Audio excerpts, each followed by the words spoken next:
आज आमच्या रामसेनेतर्फे दरवर्षीप्रमाणे सर्वात मोठी कावड यात्रा ज्याला म्हणता येईल अशी कावड यात्रा आज या ठिकाणी सुरू झालेली आहे। या इंदिरानगर नाक्यापासून ते कोपलेश्वर मंदिरापर्यंत ही कावड यात्रा जाते आणि हजारो एक 4-5 हजार शिवभक्त आणि आमच्या महिला भगिनी हे या कावड यात्रेमध्ये सहभागी होतात। श्रावण महिना हा पवित्र महिना आहे आणि या महिन्यामध्ये या प्रकारची भगवान शंकराकडे प्रार्थना करण्याकरता, त्याचा आशीर्वाद मागण्याकरता अशा प्रकारची ही कावड यात्रा दरवर्षी या सगळ्या भागामध्ये आम्ही काढत असतो रामसेनेतर्फे। तर पाहायला गेलं तर आता कुंभमेळा पण येत आहे नाशिकचा, त्यातच आता भाजपचे गिरीश महाजन असतील या सरकारवर आश्चर्यमध्ये आता भ्रष्टाचाराचे आरोप केले जातात। एकंदरीत आता कुंभमेळा संदर्भात देखील आता येणाऱ्या काळात देखील वाद निर्माण होईल। कुंभमेळा देखील मोठ्यात मोठा होईल।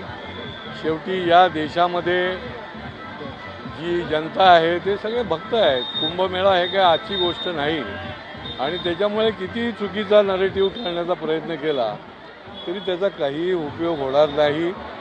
खरे रामभक्त कोण आहेत हे जनतेला माहिती आहे, खरे देशभक्त कोण आहेत हे जनतेला माहिती आहे आणि त्याच्यामुळे त्यांचंच त्याच्यामध्ये उलट नुकसान होऊ शकतं। अशा पद्धतीने निरनिराळे नरेटिव्ह पसरवले तर तर पाहायला गेलं तर आता काल राहुल गांधी पुण्यात येऊन गेले, जेचं एकत्रित पूर्ण संवाद साधला। तर आज देखील महाराष्ट्राचे मुख्यमंत्री देवेंद्र फडणवीस यांनी नागपुरामध्ये संवाद साधला। त्यामुळे स्क्रीनपेक्षा मैदानात उतरावा असं देखील फडणवीस म्हणतात। नाही, मैदानामध्ये तर आम्ही आहेतच पहिल्यापासून। जेवढी म्हणून ही तरुणाई आहे, जेवढे म्हणून हे विद्यार्थी आहेत, तरुण आहेत, त्यांच्याकरता जे म्हणून करायचं असेल ते आज नाही 365 दिवस आम्ही करतच असतो। मग ते सण उत्सव असोत, रोजगाराच्या संधीच्या संबंधी असो, स्वयंरोजगाराकरता असो किंवा निरनिराळ्या ठिकाणी त्यांच्यावर होणारे अन्यायाचे विषय असोत, त्या ठिकाणी सातत्याने आम्ही त्यांच्यासोबतच असतो आणि पुढे देखील आम्ही कटिबद्ध आहोत। तर लाडक्या बहिणींच्या अनेक लोकांचे अपात्र ठरले, तेच विरोधक या अगोदर म्हणत होते लाडक्या बहिणीची स्कीम देऊन कुठेतरी जुमला करत आहेत। पाहायला गेलं आता त्याच लाडक्या बहिणीला कुठेतरी फटका बसलेला आहे। ते तर कोर्टात गेले होते विरोधक। आता त्यांना लाडक्या बहिणींना व्यवस्थित दिलं गेलं पाहिजे म्हणून आठवत आहे।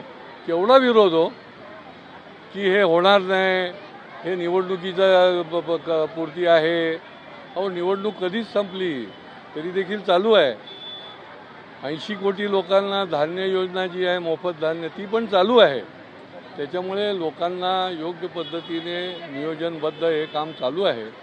आता लाडक्या बहिणींच्या विषयामध्ये जे शासनाच्या ज्या अटी शर्ती आहेत ते तपासणी चालू आहे। तर हे उगा कशाला गळा काढतात? तुमचा तर विरोध होता, तुमची काही लोक कोर्टामध्ये पण गेले होते की ही योजनाच येऊ नये म्हणून। म्हणजे ही सगळी महिला विरोधी, नारीशक्ती विरोधी आहेत आणि ते आता उगाच्या उगा टीका करतात। तर भुवनेश्वरमध्ये जी घटना घडलेली आहे, 5-6 जण जखमी, 2 ते 3 जणांचा मृत्यू झालेला आहे। गणपती पडल्यामुळे उंच मोठ्या खड्ड्यांमुळे झालेला अपघात आहे असं म्हणतात। त्याची तपासणी देखील चालू आहे का असं बघतात। ठाण्यात देखील सांस्कृतिक शहर आहे, गणपती संदर्भात गणेशोत्सव संदर्भात अनेक ठिकाणी खड्डे देखील दिसून येत आहेत। नाही, हे गणेशोत्सवाच्या आधी जिथे खड्डे असतील, जिथे काही धोका असेल तो सगळं पूर्ण केलं जाईल आणि नसतील करणार तर आम्ही त्यांच्या डोक्यावर बसून करून घेऊ, परंतु भक्तांना कुठल्याही प्रकारचा त्रास होणार नाही आणि वाहन चालकांना किंवा पादचाऱ्यांना त्रास होणार नाही अशा प्रकारची आम्ही निश्चितपणे हमी घेऊ आणि ती यांच्या डोक्यावर बसून करून घेऊ। सर, एकंदरीत बघितलं तर राज्यामध्ये मोठ्या प्रमाणात कावड यात्रेचं जे आहे ते आयोजन केलं जात आहे। कशा पद्धतीने शुभेच्छा द्या त्या भाविकांना? या कावड यात्रेच्या निमित्ताने हजारो भक्त जे आहेत ते या ठिकाणी सहभागी होतात।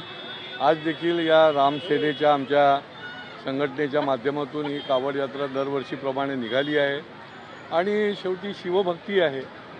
या भक्तीतूनच शक्ती मिळते आणि त्याच्यामुळे हजारो लोक याच्यामध्ये सहभागी होतात। त्या सगळ्यांना मी श्रावण मासारंभाच्या निमित्ताने आणि कावड यात्रेच्या निमित्ताने शुभेच्छा देतो।